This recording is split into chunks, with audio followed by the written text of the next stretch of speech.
porque o menor não comete crime. O que é a teoria geral do crime? O que é a relação de casualidade? O que é fato típico? O que é fato culpável? Qual a diferença entre teoria tripartida e teoria bipartida do crime? Não lembra?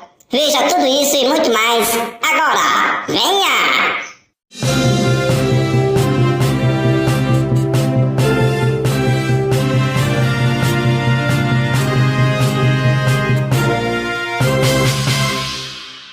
E aí, tudo bem? Hoje vamos iniciar o estudo da teoria geral do crime. Relação de casualidade. Artigo 13. O resultado de que depende a existência do crime somente é imputável a quem lhe deu causa. Considera-se causa a ação ou omissão sem a qual o resultado não teria ocorrido. O artigo 13 dá início à teoria geral do crime. E sendo assim, ele traz o conceito de crime, certo? Errado. Se o código trouxesse tudo o que você precisa, seria fácil demais estudar direito. E como o código não fala qual é o conceito de crime, isso ficou para os doutrinadores. Segundo as más línguas, doutrinadores são reencarnações do capeta que escaparam da Inquisição para se vingarem de você, estudante de direito. Conceito de crime. Ao invés dos doutrinadores falarem que crime é crime ou que o crime é aquele mal que você causa a alguém, eles complicaram a coisa para você não entender nada e comprar os livros deles. Vale lembrar que o Código Criminal do Império trazia em seu artigo 2º, parágrafo 1º, a definição de crime. Vejamos. Artigo 2º, parágrafo 1º.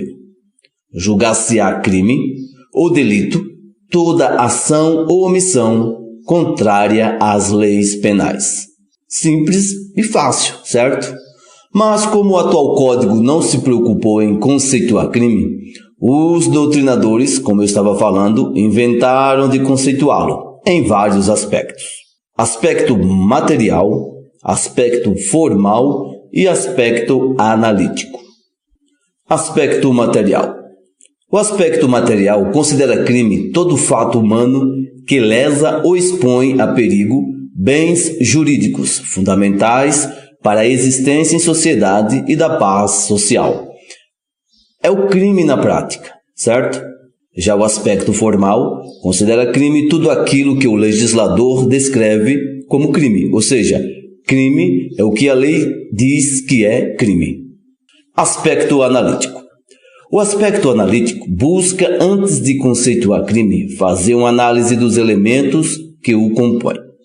E esses elementos que compõem o crime são analisados sob duas concepções aplicadas no direito brasileiro: a teoria tripartida ou tripartite e a teoria bipartida ou bipartite. De acordo com a concepção ou teoria tripartite, crime é todo fato típico, ilícito e culpável.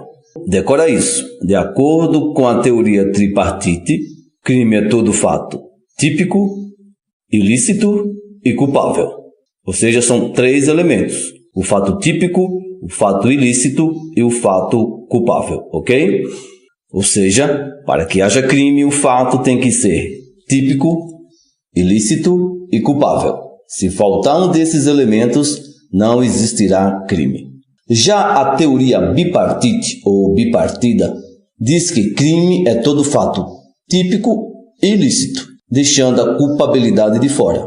Repetindo, a teoria bipartite ou bipartida diz que crime é simplesmente o fato típico e ilícito. Ou seja, a culpabilidade, que engloba o dolo e a culpa, estariam dentro desse fato típico. Sendo assim, o crime só é afastado se o fato for atípico, ou se sobre ele incidir alguma das excludentes de ilicitude. Nesse caso, na análise do crime, não se verificaria se houve dolo ou culpa, apenas se tratava de fato típico e ilícito.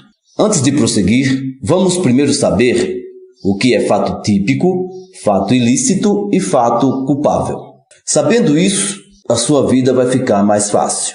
Primeiro vamos saber o que significa esse tal fato. Esse fato, para quem não sabe, é uma ação ou omissão humana.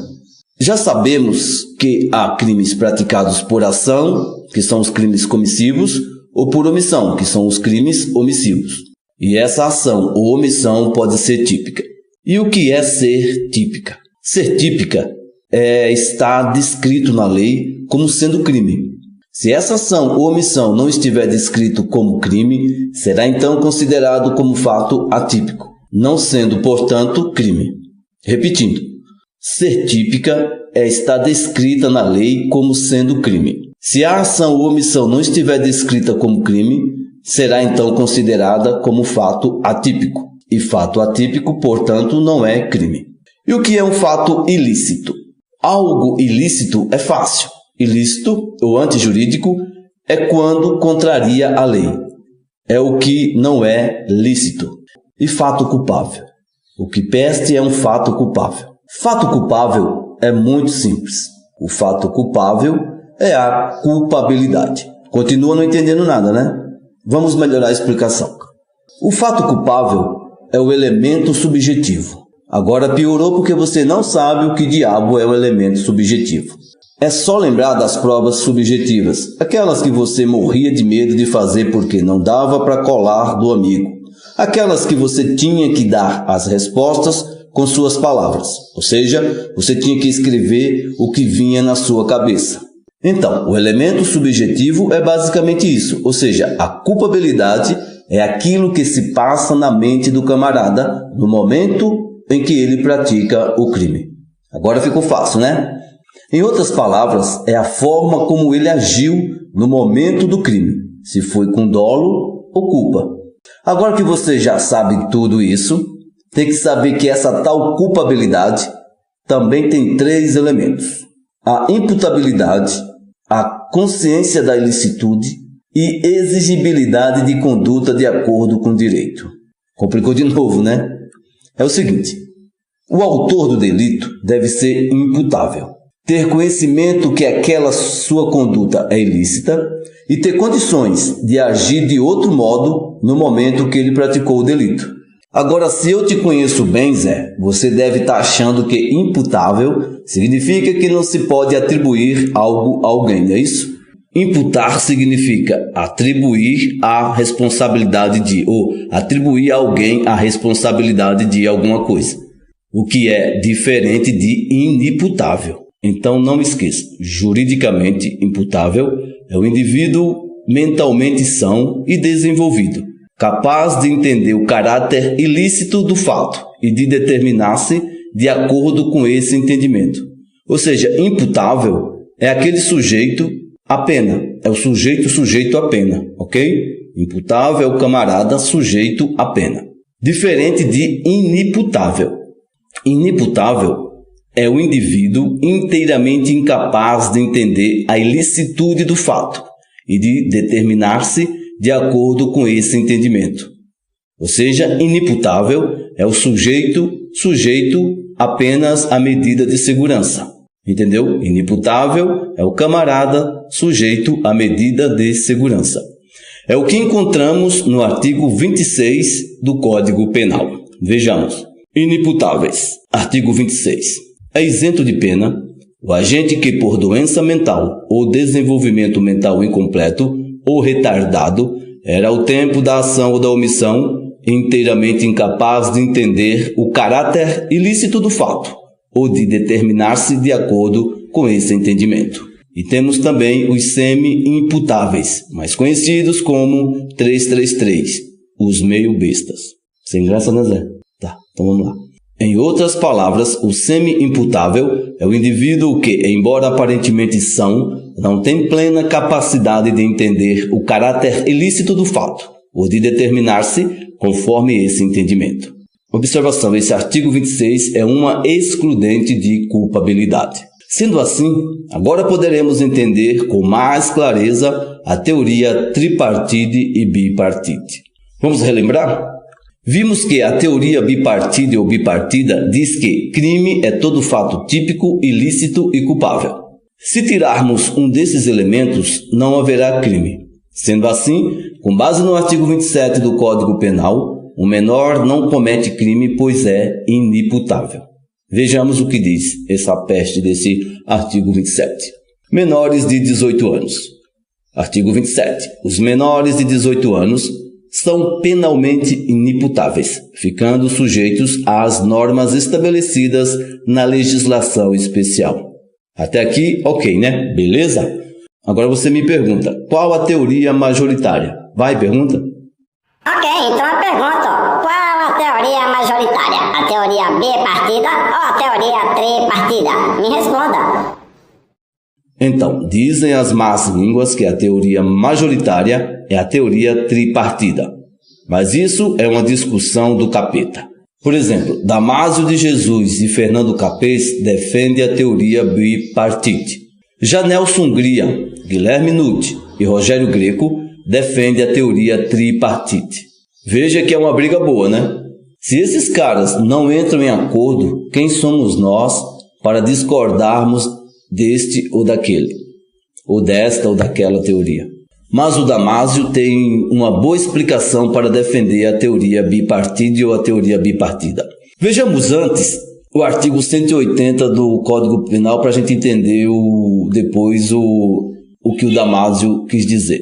Receptação, artigo 180. Adquirir, receber, transportar, conduzir ou ocultar em proveito próprio ou alheio, coisa que sabe ser produto de crime, ou influir para que terceiro, de boa fé, a adquira, receba ou oculte. Pena, reclusão de 1 a 4 anos e multa. Até aqui ok, beleza? Agora vamos ver o que diz Damásio de Jesus para defender a teoria bipartite.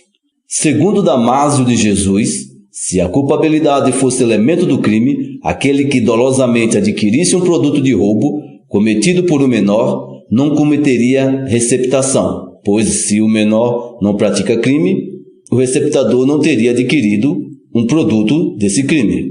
Entenderam? De acordo com a teoria tripartida, nesse exemplo o menor não teria cometido crime, pois não pode ser culpado. Há ausência de culpabilidade.